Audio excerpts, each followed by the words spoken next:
यात्रा कहानी का सारांश मैं बताऊंगी और आप लोग थोड़ा ध्यान से सुनेंगे। एक बार 5 मित्र कहीं जा रहे थे। अब उनको एक स्थान है पन्ना से एक बस में बैठना था ताकि वह अगले दिन जबलपुर स्टेशन पर पहुंच जाए और वहां से वह रेल में बैठे अपने गंतव्य को जाएं। जब वह पन्ना स्टेशन पर गए तो शाम की बस में गए। कोई एक प्राइवेट बस थी, उस बस को उन 5 मित्रों को पकड़ना था। जब वो शाम को अपने स्थान से निकले जहां वो रह रहे थे, तो वहां के लोगों ने कहा, भाई शाम को तुम क्यों जा रहे हो? ये शाम की जो बस है उसमें नहीं जाना चाहिए, यह बस तो डाकिन बस है। तो लोगों ने कहा, यानी जो 5 लोग थे उनमें से एक ने कहा, क्यों, ऐसा क्यों है? क्या कहीं डाकू लूटते हैं इस बस को? तो उन लोगों ने कहा, नहीं, शाम को आप इस बस में मत जाइए और ये ठीक समय नहीं है, वैसे भी रात का भी समय है और वो बस भी अच्छी नहीं है, जिसको हम अपशकुनी शब्द बोल देते हैं, यानी बस अपशकुनी है। लेकिन लेखक को तो जाना ही था। ये जिन्होंने यह कहानी लिखी है उनका नाम हरिशंकर परसाई है।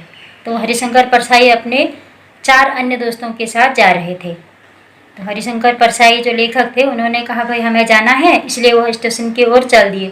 जिस बस में उनको जाना था, उन्होंने उस बस को देखा।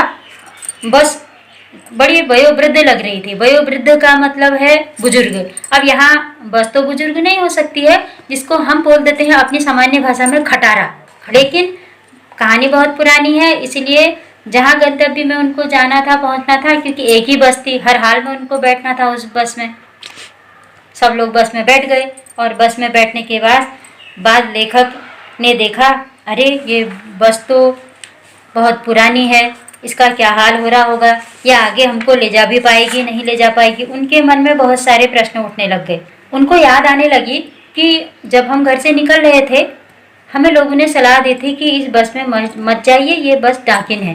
तो संभवतः इसीलिए ही कहा होगा, क्योंकि इस खटारा बस में हम इतनी लंबी दूरी तय कैसे कर पाएंगे। लेकिन दूसरी ओर यह भी प्रश्न था कि निश्चित स्थान पर उनको जाना है, उनके पास और कोई साधन नहीं था। बस चलने लगी। जब बस चलने लगी तो लेखक को ऐसा लगा कि हम इंजन के अंदर है या बस इंजन के अंदर है।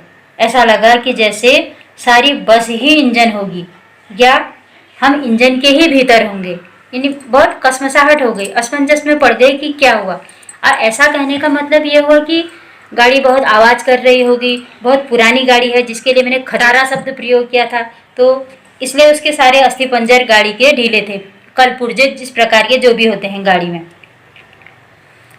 लेखक बड़े दुखी भी हुए और अपने साथियों को देख करके आपस में मजाक भी करने लग गए गाड़ी के बारे में। भाई ये गाड़ी जो है कितनी पूजनीय गाड़ी है, इतनी पुरानी गाड़ी है, ऐसा लगता है महात्मा गांधी के समय में जो असहयोग आंदोलन हुआ था उसमें भी ये गाड़ी ने भाग लिया होगा। अब गाड़ी की उम्र तो हमारी उम्र की जैसी नहीं होती है, गाड़ी को बनाने वाले उसकी उम्र निश्चित कर। लेखक अपने मित्रों के साथ हंसी मजाक कर रहा था। एक स्थान पर गाड़ी का एक टायर पंचर हो गया। सब लोग बड़ा घबरा गए। घबराने के बाद जो गाड़ी में एक व्यक्ति बैठा हुआ था, वह गाड़ी का ही हिस्सेदार था, यानी गाड़ी की कंपनी से बैठा हुआ था। जिस कंपनी की वो गाड़ी थी, उस कंपनी वालों ने अपने एक आदमी को वहाँ पर बिठाया था, ताकि गाड़ी जब कहीं रुकेगी या उसमें कोई खराबी आएगी, कंपनी का आदमी सही कर देगा।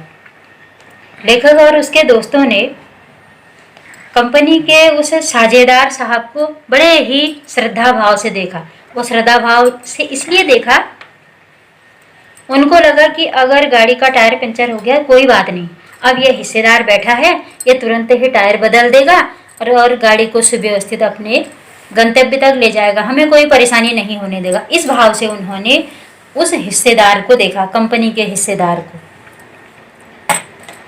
लेकिन कंपनी के हिस्सेदार ने कुछ नहीं किया। जो व्यक्ति बैठा था, गाड़ी यूं ही रगड़ते हुए ले गया।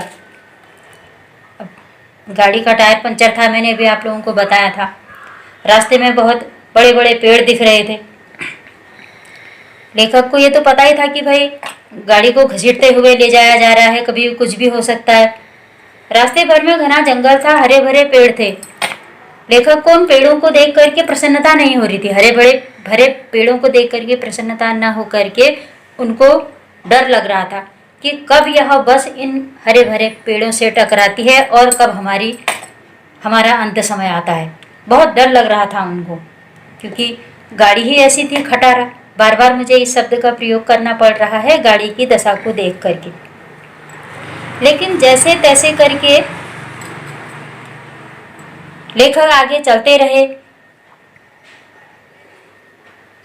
लेखक के दोस्तों सहित सारे यात्रियों को बहुत तनाव था और एक स्थान पर जाते जाते गाड़ी और फिर से रुक गई। लेकिन गाड़ी चल रही थी और रुक रही थी, चल रही है, क्रम बना हुआ था, रुकना चलना रुकना चलना। परंतु गाड़ी अब तक भी गंतव्य तक नहीं पहुंची थी। कारण यह था गाड़ी बिल्कुल बेकार थी। जब गाड़ी रुकी एक स्थान पर और उसके बाद सब लोगों ने अपना विचार विमर्श शुरू कर दिया, हंसी मजाक शुरू हो गई। फिर कोई गाड़ी की मजाक बनाने लग गए, यात्रीगण सभी। और लेखक जिन्होंने यह कहानी लिखी है, जो 5 मित्र थे, वो भी क्योंकि बैठे गाड़ी में ही थे, जाना उनको अपने निश्चित स्थान पर था, उस गाड़ी के अलावा दूसरा कोई साधन भी नहीं था, इसलिए गाड़ी रुकी और जो ड्राइवर और कंपनी का जो हिस्सेदार था वो दोनों मिल करके उस गाड़ी को सही करने का जुगाड़ ढूंढने लग गए और बाकी यात्री गाड़ी में ही अपनी गप्पे सप्पे मारने लग गए और गाड़ी के सही होने का इंतजार करने लगे। अब इससे संबंधित जो प्रश्न है वो मैंने यहाँ लिख रखे हैं। लेखक के मन में हिस्सेदार साहब के लिए श्रद्धा भाव क्यों जागी। फिर दूसरा प्रश्न है, लोगों ने शाम वाली बस में सफ़र न करने की सलाह क्यों दी। तीसरा है, हर पेड़ को लेखक अपना दुश्मन क्यों समझ रहा था। और एक चौथा प्रश्न है, संपूर्ण कहानी को एक अनुच्छेद का मतलब यहाँ पैराग्राफ हुआ, में लिखिए। ये आपका काम है जो आप अपनी कॉपी में करेंगे।